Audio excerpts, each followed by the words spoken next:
안녕하세요. 오늘은 벤자민 프랭클린 24번째 이야기를 나눠보도록 하겠습니다. 오랜만에 이야기를 나누게 되었는데요. 저는 함부로 이렇게 장담하는 걸 별로 좋아하지 않아서 이런 말씀 드리긴 좀 그렇지만 나누기로 작정한 것들은 반드시 다 나눌 것이기 때문에 만약에 이런 내용이 필요하신 분이 있다라고 하신다 그러면 잘 사용되었으면 좋겠습니다. 참고로 예전 영상 중에서 대학생들이 레포트를 내는 게 있었나 봐요. 그래서 이제 그런 거 자료를 이렇게 따서 이제 가져간 사람도 있기도 하더라고요.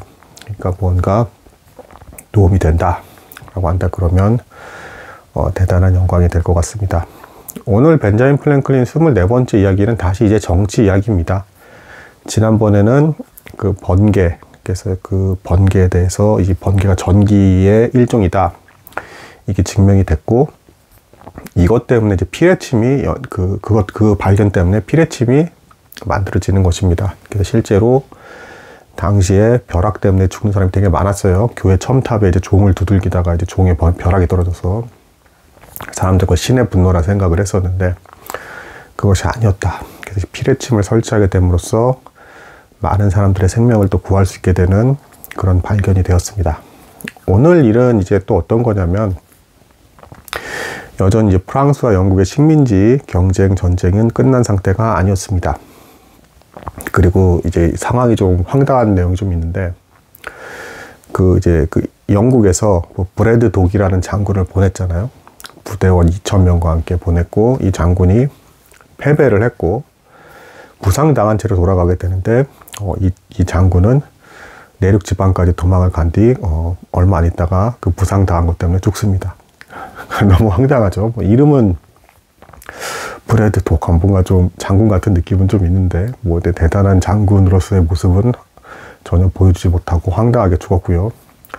그 다음에 이제 로던 경이라는 사람이 이제 오게 됩니다. 근데 이 사람이 왔을 때 상황이 어땠느냐? 벤자민 프랭클린은 주의회를 대표하는 인물로 자리 잡고 있었고, 그 다음에 제가 말씀드렸지만 주지사죠, 지사. 지사는 뒤에서 자꾸 영주들의 압박을 받아서 영주들만큼은 세금을 빼야 된다는 그런 식의 정책을 자꾸 운영하려고 하는 대립이 있었다고 했습니다. 그러니까 주의회에서는 부유층에도 세금을 걷어야 된다. 위험한 상황이다.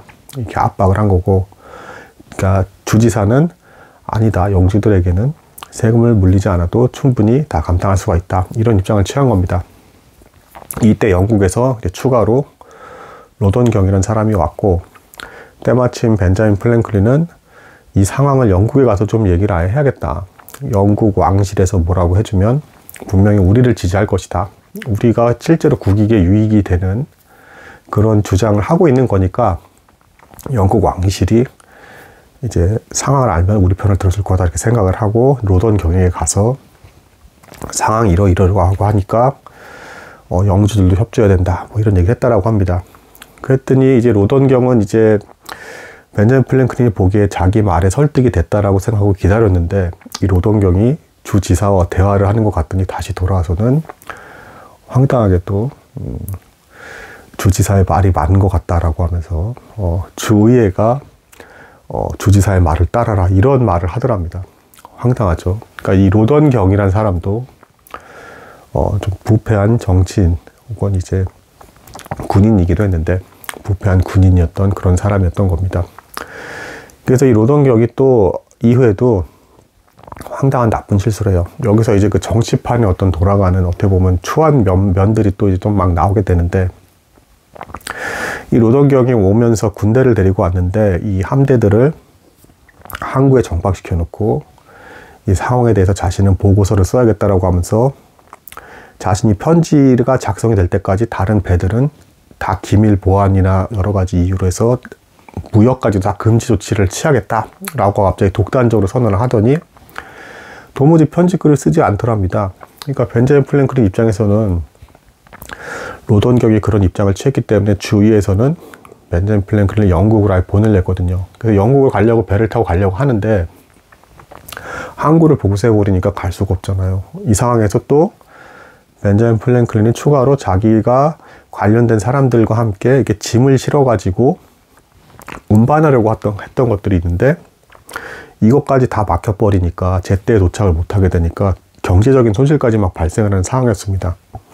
근데 도무지 로던경이 상부에 보고할 편지를 쓸 때까지는 이동하면 안 돼요. 이 편지를 실어서 반드시 같이 보내야 돼요 하면서 계속 뜸을 들이랍니다. 그러면서 뭐 곡식도 뭐 수출 금지 제한을 하고 뭐도 하고 무역 같은 걸 다 멈추게 하고 막 이러더랍니다.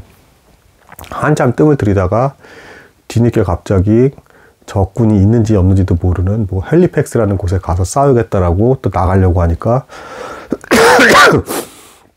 배가 특징이 이런 게 있습니다. 배도 계속 움직여야 돼요. 그럼 사람도 자꾸 움직여야 된다라고 한다 그러죠. 배가 또 안 움직이면 밑바닥에 조개 껍질부터 계속 이상하게 막 들러붙는 겁니다. 이것 때문에 나중에는 무거워져서 배가 잘 빨리 움직이지 못하는 것이죠. 그러기 배를 3개월 이상씩은 묶어두니까 이게 막상 또 싸우러 나가자고 하니까 또 못 나가는 거예요. 또 시간 끌면서 이거 다 띄어내고 뭐하고 막 이런 일을 겪었다라고 합니다. 그래서 나중에 뒤늦게 배들을 출발시킬 때에는 이제 사람들이 그런 말을 했다라고 합니다. 이제 식량이라든가 무역에 대한 수출 금지를 통해서 저 사람들이, 영국 사람들이 우리 식민지를 이제 쥐어짜서 팔지 못하게끔 한 다음에 저가에 그냥 팔아 넘길 수 있게끔 로던경이 수를 쓴 거다. 뭐 이런 막 사람들이 말을 막 했다라고 합니다. 이때까지도 벤자민 플랭클린이 그 로던경이라는 사람에 대해서 그렇게까지는 아닐 것이다 라고 생각을 했는데, 어느 날 찾아가서 이제 그 로던경에게 당신이 그렇게 배를 강제로 다 묶어버렸기 때문에 내가 거래해야 될 것도 있었는데 거기에 대한 손실이 있다.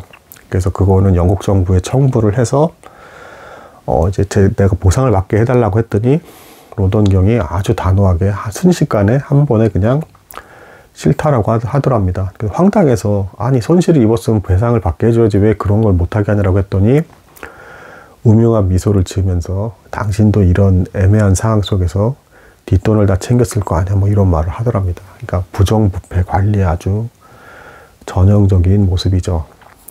그러니까 이제 정치판에 뭐 이런 사람들이 꼭 있더라는 겁니다. 나중에 이제 후임 장군으로는 셜리 장군이라는 사람이 있는데 이 사람이 훨씬 타당하고 논리적으로 맞다라고 합니다. 그래서 이 셜리 장군을 처음에 만났을 때 장군님 뭐 여기 좋은 의자에 앉으시죠 했더니 아니요, 낮은 의자에 앉는 것이 편하죠 라고 하면서 눈에 띄지 않는 곳에 조용히 앉더랍니다. 그래서 그 사람 보고 처음부터 이 사람 좋은 사람 아닐까 했더니 역시 이제 그 사람이 좋은 사람이었고요. 어쨌든 힘들게 벤자민 플랭클린은 배를 타고 이제 영국으로 가는 배를 향해서 가는데 여기서도 또 이제 일이 꼬이는 걸 경험을 합니다. 그 선장이 우리 배가 가장 빠른 배다라고 했는데 막상 딱 타고 갔더니 제일 느리더랍니다. 그것도 96척 중에서 제일 느리더랍니다. 그래서 먼저 출발해놓고 다른 배가 다 앞질러 가더랍니다. 그래서 너무 갑갑해가지고 선장에게 어떻게 이럴 수가 있냐라고 얘기를 했더니 선장이 또 가만히 있다가 이 사람이 경험이 있었나 봐요. 그래서 경험은 있었던 선장이었나 봐요. 갑자기 사람들에게 다 배 뒤로 가랍니다. 다 가라고 했다라고 합니다. 배 뒤로 다 가라 했고 물건도 다 뒤로 옮기더랍니다. 그랬더니 갑자기 배가 엄청나게 빨라지더랍니다. 그러면서 이걸 보고 벤자민 플랭클린이 항해술이라는 게 안에 있는 짐의 구성을 어떻게 하냐에 따라서 배의 속도가 바뀌는구나 라고 하면서 또 여기서 과학적인 추리를 막 합니다. 그러면서 배를 설계할 때 짐을 어떻게 싣고 어떻게 하게끔 수납 공간 자체를 그렇게 설계를 해서 물건을 팔게 되면, 물건을 운반하게 되면, 그래서 싣고 가게 되면 엄청나게 효율적으로 이동할 수 있겠구나 라는 이제 그런 깨달음을 얻었다라고 합니다. 여기서도 참 또 고민하는 와중에서 또 또 과학적인 또 이과적인 또 성향의 또 모습이 또 보여지는 벤자민 플랭클린의 모습이었습니다. 이렇게 해서 우여곡절 끝에 힘들게 영국에까지 도착을 하게 되고, 이제 그 다음 이야기에서는 이제 상황을 이제 영국 정부에 이제 전달하려고 하는 벤자민 플랭클린의 모습이 그려집니다. 근데 이제 전반적으로는 의외로 영국에 대해서 이제 안 좋은 모습들에 대한 내용이 좀 많이 나와 있어요. 그러니까 좀 벤자민 플랭클린이 그걸 의도적으로 꾸며서 속이려고 한 건 아닌 것 같고요. 이 사람은 좀 있는 그대로 팩트 중심으로 기록을 하는 사람이기 때문에. 근데 이제 보면 이거는 맞는 것 같습니다. 영국 사람들이 식민지에 있는 사람들에 대해서 되게 오만방자하게 대하고 있었던 건 사실이었다. 영국 정부에서도 식민지에 대해서 이득만 얻었으면 됐지 거기 있는 사람들에 대해서 별로 이렇게 중요하게 생각하지는 않았던 것 같습니다. 그래서 그게 이게 촉발이 돼서 나중에는 마찰이 일어나다가 독립전쟁이 발발하게 되는 이제 그런 배경으로 작용을 하게 된 것 같습니다. 오늘은 여기까지는 하도록 하겠습니다. 감사합니다.